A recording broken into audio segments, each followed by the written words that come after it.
Question specifically for Mr. Morris, let him know, or let me know and I can let him know.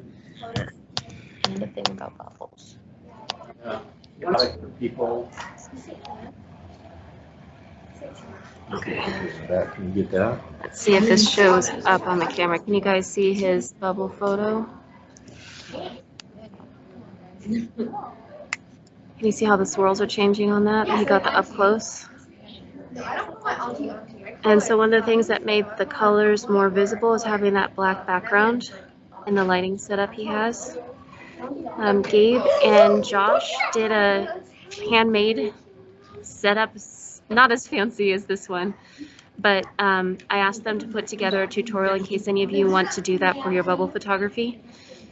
That bubble collection that I gave you, there are videos that show how to make one of those light boxes with cardboard. And so he has his screen shared right now. I'm going to turn my camera off, but I'll want you to show one more time so you can see the comparison of what this setup is, so that you've got a solid dark background and then light that goes overhead of where the bubble is, and then a camera stable for you. So I'm going to let Gabe take over now. Can you turn on your audio and talk them through this, please, Gabe? Yeah, okay. So I'll scroll back up to the top this way here. So first off, my name is Gabe. I'm a 10th grader here, and I originally found this idea of shooting photos of bubbles in a centralized area from the internet, and then I tried it out and it turned out pretty well on my first try. Granted, I threw together just a bunch of boxes and parchment paper and a flashlight, and that was my first try. But after that, I showed a friend of mine, Josh, he's also a 10th grader here, what I did, and he thought it was pretty cool. So we tried it again for a second time, a third time, and a fourth time. And the first time, I just used just a little bit of just like water and soap, like dish soap, and I threw together this box, if it will play for me here. I used this sort of Kirkland brand soap, and this is the box, and I would have the bubble right here, and it ended up turning out like this here. A couple of simple bubbles here. I'll just go through a couple of these. And then the second try with Josh, we ended up with this. We did basically the same sort of setup like I did at my house, except we did this at school. And granted, we did use our own phones, and so that kind of turned out to degrade the quality of the photo, but we were still able to get some pretty cool colorizations here. And on to our third version. This was actually our second version of bubble photography.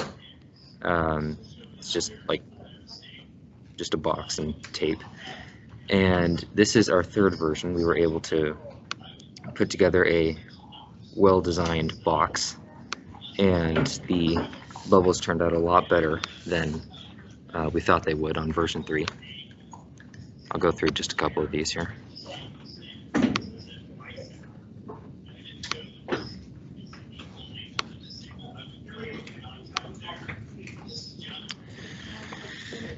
So in this third version, we actually had the help of Brian Morris, as you guys heard him talk a couple of minutes ago.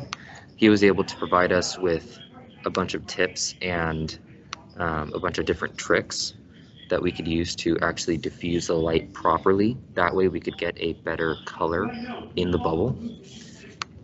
And so it doesn't look like it, but this is a much better version than what we had originally. And we had 2 different layers of light diffusing paper, and that definitely helped a lot with the new colorization.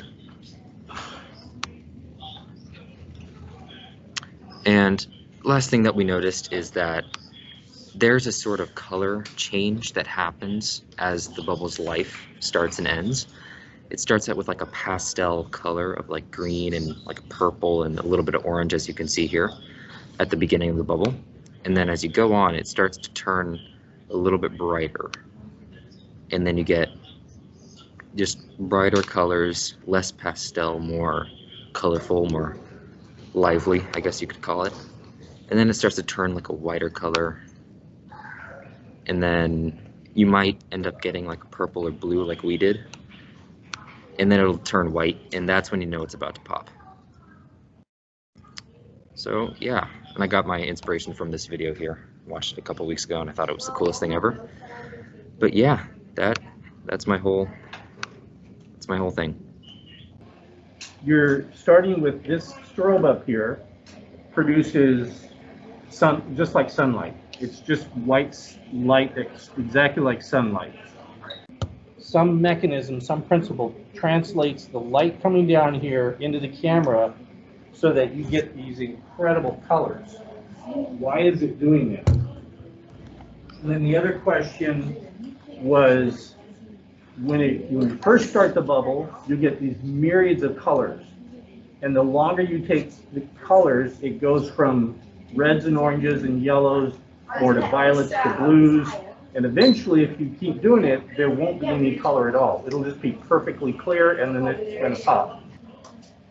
What are all the parts of the electromagnetic spectrum that I'm using here? So we definitely have light, but there's something else that I'm using today. And if you know what it is, the bonus question. Yeah, can you shout it out if you have any idea of what else? Ms. Zimmer, Yes. what is that blue substance in that white container? The blue stuff is, oops, let me get it so you can see it. There we go. Concoction of Like weird those two. liquids. Gabe said it's a concoction of weird liquids. So he's showing you how he's tipping the pipette to the side and then filling that bubble solution with air so it creates a bubble. I'll turn down this way so you can see it better. So putting it in a container like that with some of the bubble solution and then using something to help push it along decreases the chance that the bubble will pop, and you can put it in position for being able to take a photo. If you're at home and you want to have like a black background, you could use fabric, you can use a t-shirt even if it's a narrower position. But now Mr. Morris is getting in position behind his camera on the tripod. If you're using your computer or a cell phone, there are different ways that you can prop it up. Let's see if I can come in a little closer here. I might try and get my cell phone. Oh, I Gabe- can kind of see the colors now. Oh, you can see it now? Let me see if I can get closer here. Gabe is from the side and he's blowing air across it to make the colors swirl. Are you able to see the movement Yeah, of the colors? I can see it. Okay. And like each time Mr. Morris takes a picture, it just gets more colorful, like for me. From the computer, you can I'm kind of glad you can see that. My view is so tiny in the bottom corner because I can see all of you bigger. And Gabe and Josh were doing it with their cell phones. So cool. Look at this one. Oh, we've got a good one here. Look at Oops, this sorry. one here. Oh, I that's just- incredible. Bumped Amazing. Mr. Morse with my computer, but look at that. It almost Oh. looks like it's another planet. yeah, it kind of looks like a colorful Earth There, with focused. big clouds. Yeah. Do you remember the Bull documentary where it says you could see those patterns when you're looking at weather patterns and clouds on the Earth? Oh And it yeah, has that and movement? they also said that the bubble kind of represents the like Jupiter's storms. Yeah, that some of those things in bubbles are actually helping people understand things in science when they can't actually go to those planets and see what's happening. So it's helping them figure out things with math in a different way too. That's cool.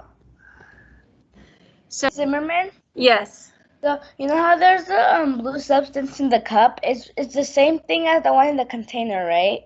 Yes, I'll show you what we did.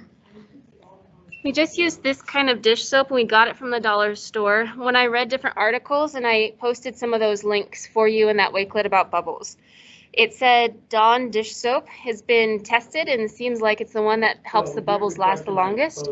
And the other container next to it is glycerin. This is Mixing glycerin with dish soap and some water makes the bubbles last longer and stay stronger.